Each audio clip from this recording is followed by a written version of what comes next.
let's take a look at how to grade tests. So I'm here in my test, surveys, and pools area, and you can find that by coming down into course tools and coming down into tests, surveys, and pools. And so I just want to show you behind the scenes really quick before we dive into the grade book. So I'm going to go into tests, and I've created this Unit 1 test that I've had a test student take. And so let's take a look at that really quick. We'll go into edit. And so in this question set, if I open this up here, these are all multiple choice questions. And so when you have something that has just multiple choice or basically anything but essay, it'll automatically grade once the student has completed that test. But let's compare this test to one that does have an essay question. So we will go back up into the tests area. And in Unit 3, I have added an essay question. So the first two here are multiple choice, and then the last question is an essay question. So I've had a student go through both of these tests, and let's look at what that looks like in the grade book. So I'm going to come down into the Grade Center and go to the Full Grade Center.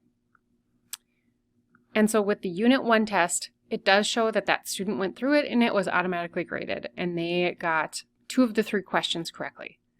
But they did go through the Unit 3 test where we had that essay question, and right now it shows that I need to grade it. So I'm going to go on in there and we'll go to the attempt.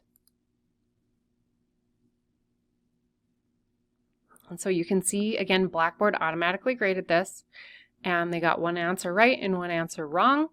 And here I now have to grade what their answer was. I didn't add a correct answer for this particular area. I didn't add any feedback for it. You can if you would like. And so once I grade it, or once I decide did they answer this question correctly, I will add the points. And so it looks like they did it correctly, but maybe it could have been a little more detailed. So I'll give them 18 out of 20. And I can also give them any feedback that I would like to.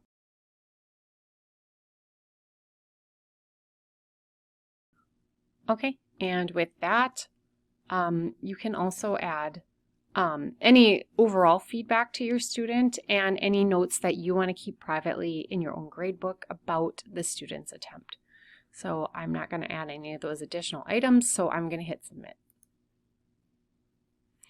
And now you can see that this Unit 3 test is done and graded with the essay question.